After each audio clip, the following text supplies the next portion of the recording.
اعوذ باللہ السمیع العلیم من الشیطان الرجیم من ہمزہ ونفخہ ونفثہ بسم اللہ الرحمن الرحیم الحمد للہ رب العالمین۔ سورۃ فاتحہ ہے، اس کی فضیلت میں کئی حدیثیں ہیں۔ نبی علیہ الصلوۃ والسلام تشریف فرما تھے اور کئی صحابہ بھی تھے، تو آسمان کے دروازہ کھلنے کی آواز آئی۔ جبریل علیہ الصلوۃ والسلام بھی موجود تھے، تو انہوں نے فرمایا کہ اللہ کے نبی صلی اللہ علیہ وسلم،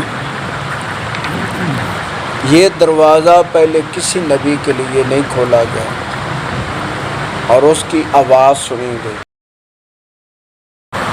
اور جو یہ فرشتے آئے یہ بھی پہلے نبیوں پر نہیں آئے، اور جو یہ لا رہے ہیں یہ چیز بھی پہلے نبیوں پر نہیں نازل ہوئی۔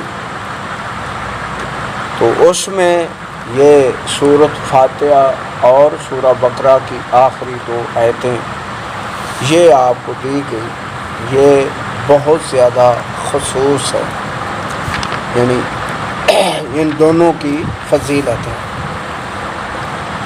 اور اسی طرح جو ہے نبی علیہ الصلوۃ والسلام نے فرمایا کہ یہ وہ صورت ہے جس کے بغیر نماز نہیں ہوتی، خواہ امام ہو، خواہ مقتدی ہو، خواہ اکیلا ہو، خواہ جماعت ہو، جسمی ہے، اس صورت کا پڑھنا فرض ہے، نماز کا رکن ہے، اور جب تک یہ نہ پڑھی جائے تو نماز نہیں ہوتی۔ نبی علیہ الصلوۃ والسلام نے فرمایا لا صلاۃ فمن لم یقرأ بفاتحۃ الکتاب، اس آدمی کی نماز نہیں ہے جس نے سورۃ فاتحہ نہیں پڑھی۔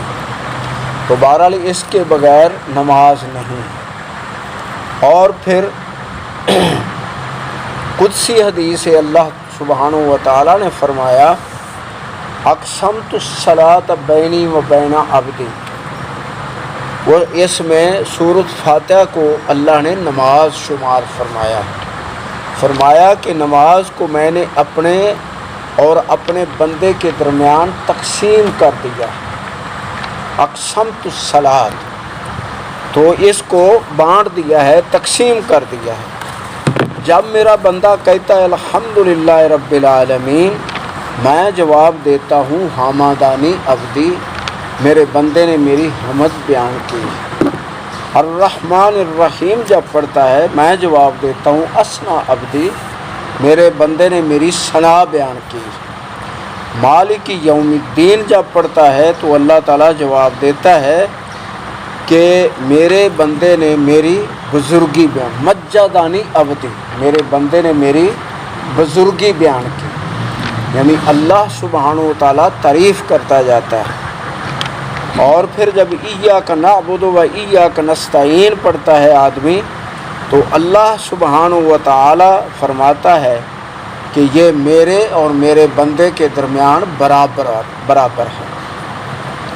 اور اگلی جب سورت شروع کرتا ہے اہدنا الصراط المستقیم سے آگے، تو یہ اللہ تعالیٰ جواب دیتا ہے کہ جو میرے بندے نے میرے سے طلب کیا ہے، مانگا ہے، سوال کیا ہے، تو میں اس کا سوال پورا کرتا ہوں، میں دیتا ہوں۔ تو اس لیے اس کا نام بھی نماز رکھ دیا گیا، یعنی سورت کا نام صلاۃ ہے، اور حمد بھی ہے، قرآن عظیم بھی ہے، اور اسی طرح دعا بھی ہے، اور 7 مثانی بھی اس کا نام ہے۔ بار بار وہ 7 آیتیں جو پڑھی جائیں تو یہ اس کی فضیلت میں چیزیں ہیں۔ اب جو ہے بسم اللہ الرحمن الرحیم، اللہ کے نام کے ساتھ جو بڑا مہربان اور نہایت رحم کرنے والا ہے، تو اللہ سبحانہ و تعالیٰ کے نام کے ساتھ جو ہے نماز وہ پڑھی جاتی ہے، ابتدائیہ ہے۔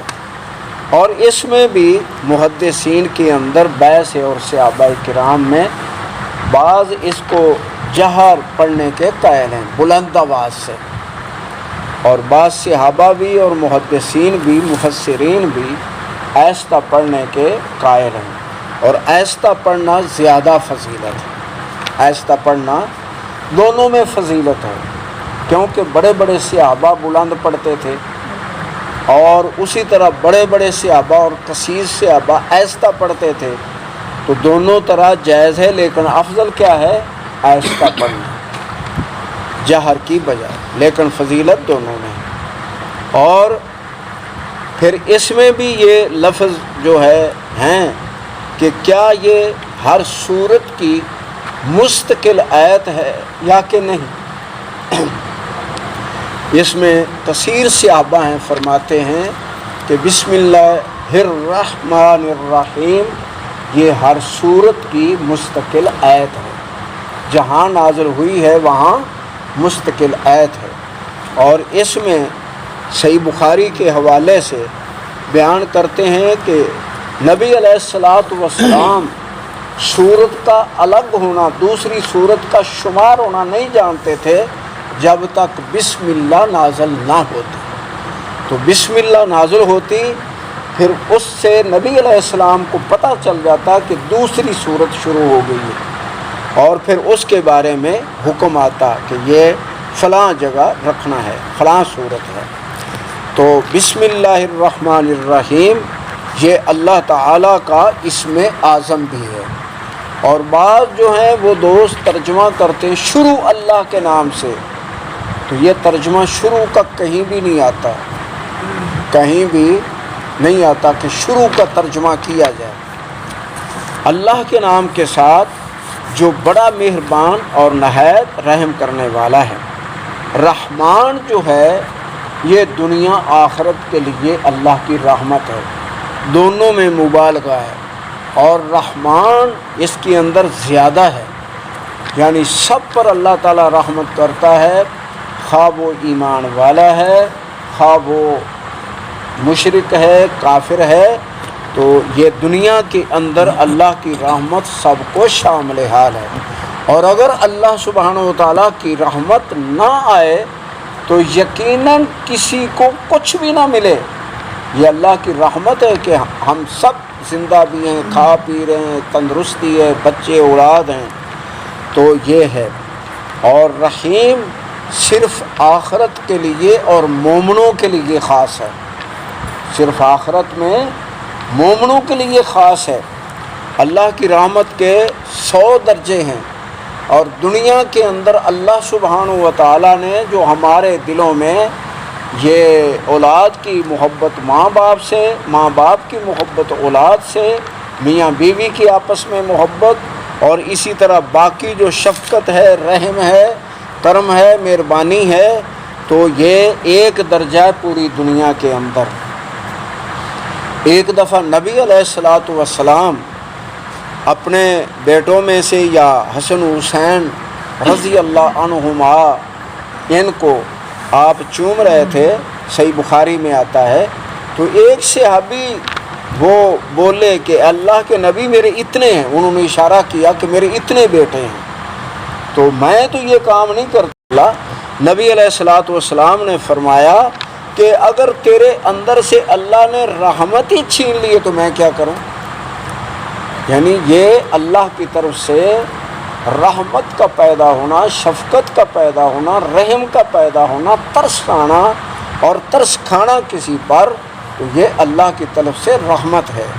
تو اس لیے نبی علیہ السلام نے فرمایا وَلَمْ يُحَقِّرْ كَبِيرَنَا، جو ہمارے بڑوں کی جو ہے عزت نہیں کرتا، فلیس منا، وہ ہم میں سے نہیں ہے۔ وَمَن لَّمْ يَرْحَمْ عَلَىٰ صَغِيرِنَا، جو ہمارے چھوٹوں پر رحم نہیں کرتے تو وہ بھی ہم سے نہیں ہے۔ اس لیے چھوٹوں پر رحم کھانا یہ اللہ کی طرف سے رحمت کا تقاضا ہے، اور پھر بڑوں کی ادب اور احترام کرنا تو یہ بھی جو ہے اللہ کے دین کا حصہ ہے۔ تو بہرحال بسم اللہ الرحمن الرحیم یہ جب سورت شروع کریں تو یہ پڑھنا ہے، اور جب قرآن پڑھیں تو اللہ سبحانہ و تعالیٰ نے فرمایا کہ وَإِذَا قَرَأْتَ الْقُرْآنَ فَاسْتَعِذْ بِاللَّهِ، کہ جب قرآن پڑھے تو اس وقت اللہ کی پناہ شیطان مردود سے مانگ لی کرو۔ تو اسی طرح ہی پڑھنا چاہیے۔ تو یہ سورۃ فاتحہ ہے، اس میں یعنی قرآن کا افتتاح ہے، اور یہ پورے قرآن کو تفصیل کے ساتھ بیان کرنے والی صورت ہے، یعنی ہر وہ مضمون جو آگے قرآن میں ہے وہ اس صورت کے اندر موجود ہے۔ یعنی اللہ تعالیٰ کی حمد کا بیان ہے تو یہاں حمد بیان ہے، اللہ کی صفتوں کا بیان ہے تو یہاں صفتیں اللہ تعالیٰ کی، اللہ تعالیٰ کی بڑائی اور بادشاہی کا جو ہے وہاں بیان ہے تو یہاں ہے، اور اسی طرح عبادت کے جو ہیں حالات بیان کیے گئے وہ بھی اس میں ہیں، اور کس کی کرنا ہے وہ بھی اس میں ہے، کیسے کرنا ہے وہ بھی اس میں ہے، اور یہ ساری چیزیں جو ہیں وہ پھر آگے راستہ مستقیم ہے اس کی تفصیل تشریح ہے، اور ان لوگوں کا تذکرہ جن پر اللہ تعالیٰ انعامات فرماتا ہے تو ان کا بھی تذکرہ ہے، اور جن پر اللہ تعالیٰ غضبناک ہوتا ہے جہنم میں ڈالے گا تو وہ بھی ہے، اور دعا ہے تو اس کے اندر یہ سورت کو دعا بھی کیا کہا گیا ہے، دم ہے تو یہ سورت کو دم بھی کہا جاتا ہے۔ تو یہ بہرحال اس کی فضیلت میں ہیں۔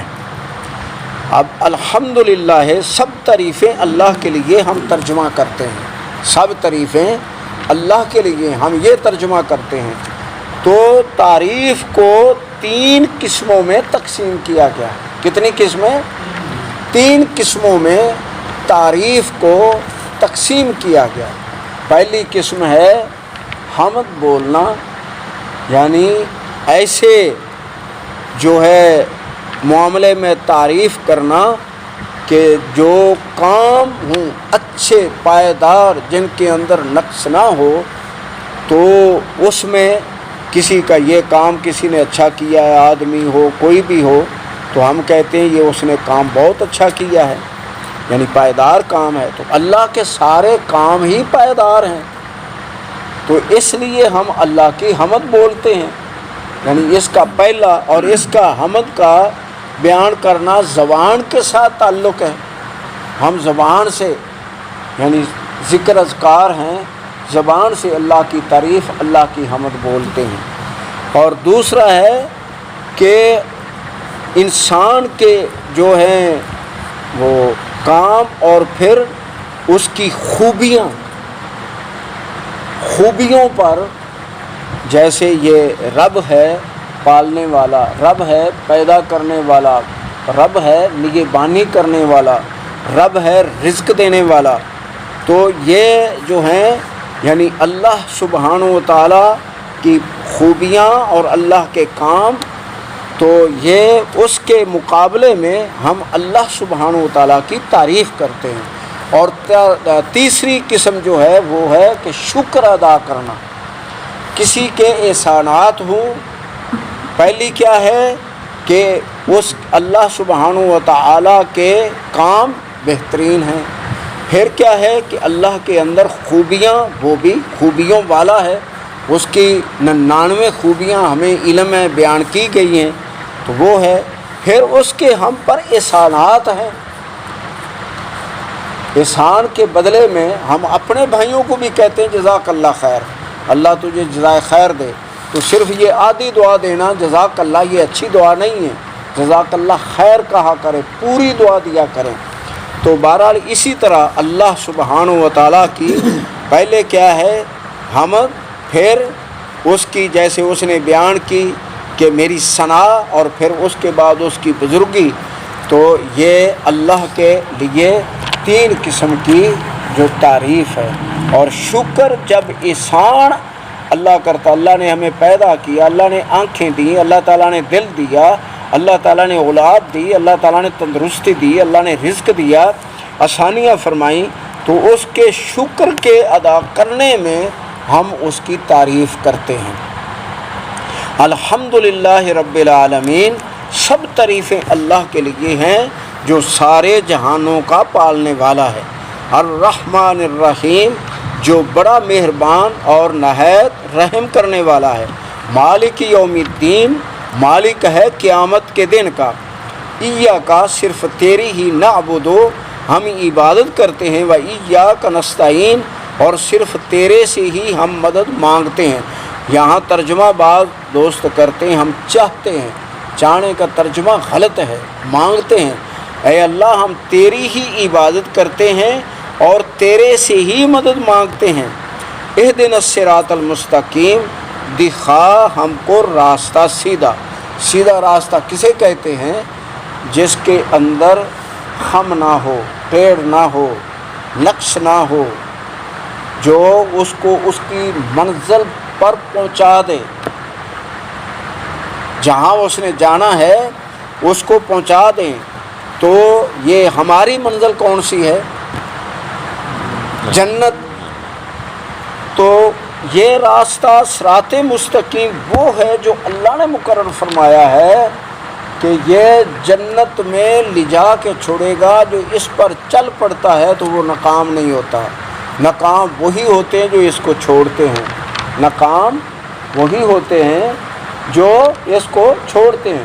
اس لیے انہوں نے کہا کہ تمہارے ایسے لوگ آئیں گے جو ضال بھی ہوں گے، مضل بھی ہوں گے۔ ضال کسے کہتے ہیں؟ ضال کہتے ہیں گمراہ کو، مضل کہتے ہیں گمراہ کرنے والے کو۔ کیا کہتے ہیں؟ گمراہ کرنے والا۔ کہ تمہارے پاس آئیں گے لوگ، ضال بھی ہوں گے، مضل بھی ہوں گے، اور بظاہر ان کی شکلیں وہ اسلامی نظر آئیں گی، دل ان کے ابلیس سے زیادہ گندے، برے اور شریر ہوں گے۔ یہ ان کا ہی تذکرہ ہے جو صراط مستقیم سے ہٹانے والے ہیں۔ جیسے یہ پرویز منکر حدیث ہے، جس طرح یہ اس کے پورے ساتھی جو ہیں، ایک لائن مرزئی ہے جس نے نبوت کا اعلان کیا ہے، اسی طرح جتنے مسلمہ کذاب ہے، تو یہ اس طرح کے۔ اسی طرح جو ہے شبدے دکھا کر کہ میں پیر ہوں، میں بزرگ ہوں، میں کرامتوں والا ہوں، یہ جو دعویٰ کرے، امام ابن تیمیہ رحمہ اللہ تعالیٰ فرماتے ہیں کہ جو دعویٰ کریں کہ میرے اندر یہ کرامتیں ہیں، تو اس کو کہے تو ابلیس ہے، تو دجال ہے، تو کذاب ہے، اور وہ تمہیں پانی پر چل کر دکھائے، ہوا میں اڑ کے دکھائے، اور اسی طرح آگ پر بیٹھ کے دکھائے، اسے کچھ نہ ہو، تو کہو کہ تو دجال ہے، دجل کر رہا ہے، جھوٹ بول رہا ہے۔ یہ ہمارے رب نے نبیوں کو اجازت اس طرح نہیں دی۔ تو بہرحال نبی علیہ السلام فرمایا کہ یہ لوگ ضال ہیں، گمراہ ہیں، مضل ہیں، گمراہ کرنے والے ہیں۔ اور اللہ سبحانہ و تعالیٰ نے فرمایا یا ایھا الذین آمنوا، اے ایمان والو، ان کثیرا من الاحبار والرہبان لیاکلون اموال الناس بالباطل ویصدون عن سبیل اللہ۔ اے مومنو، بہت سارے مولوی اور بہت سارے پیر درویش کہلانے والے وہ آتے ہیں، تمہارا مال کھاتے ہیں ناجائز طریقے سے، اور تمہیں اللہ کی راہ سے روک جاتے ہیں، سیدھے راستے سے روک جاتے ہیں۔ تو اس لیے ان سے ہوشیار رہنا ہے۔ صرف وہی آدمی سچا ہے جو قرآن حدیث کے ذریعے اللہ کی طرف دعوت دے، پورا بظاہر قرآن پڑھے، بظاہر حدیث پڑھے، اور دعوت دے اپنی جماعت کی، دعوت دے اپنے فرقے کی، اپنے فرقے کو صحیح کہے، اپنے فرقے کو جو ہے وہ اچھا کہے، اور قرآن حدیث کی آیتیں پڑھ کے کہے یہ میرے مسلک کی تصدیق کرنے والی آیت ہے، یہ مجھے سچا کہنے والی آیت ہے، تو یہ جھوٹ بولتا ہے۔ نشانی آپ کو بتا رہا ہوں، لکھ لیں دل پر کہ جو قرآن حدیث کے ذریعے اپنی جماعت کی دعوت دے وہ گمراہ لوگ ہیں، اپنی جماعت کی طرف بلائے تو وہ گمراہ لوگ ہیں۔ جو اس کے ذریعے اللہ کی طرف دعوت دیں، قل ھذی سبیلی ادعو الی اللہ، کہ میرا یہ راستہ ہے کہ میں اللہ کی طرف بلاتا ہوں، یہ ہے صحیح، یہ کوئی بھی ہوں، یہ سچے ہیں، یہ حق پر ہیں، اللہ کی طرف بلانے والے۔ اور دوسرے ومن احسن قولا ممن دعا الی اللہ وعمل صالحا وقال اننی من المسلمین، اس سے اچھی بات کس کی ہے جو اللہ کی طرف دعوت دے اور کہے کہ میں جو ہوں، میں تو بھائی تم مانو یا نہ مانو، میں اس کا تابع دار ہوں، فرما بردار ہوں۔ یہ سب نبیوں کا سبق ہے، یہ سب نبیوں کا منہج ہے، منہج دعوت یہ سب نبیوں کی ہے۔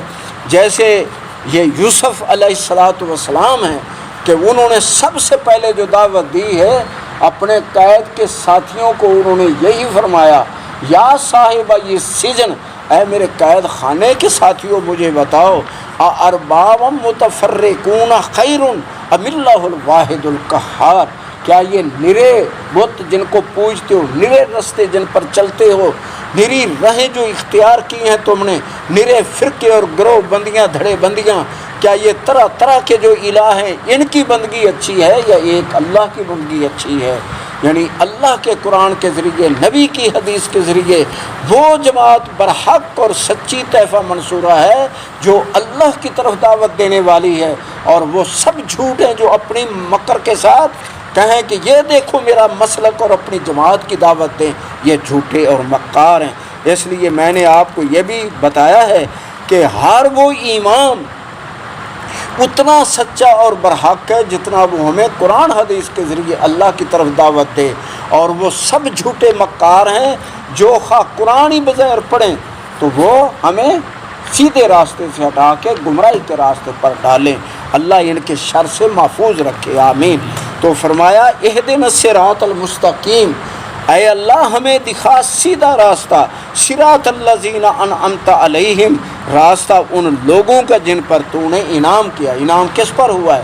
آدم پر، کس پر؟ نوح پر، کس پر؟ ابراہیم پر، کس پر؟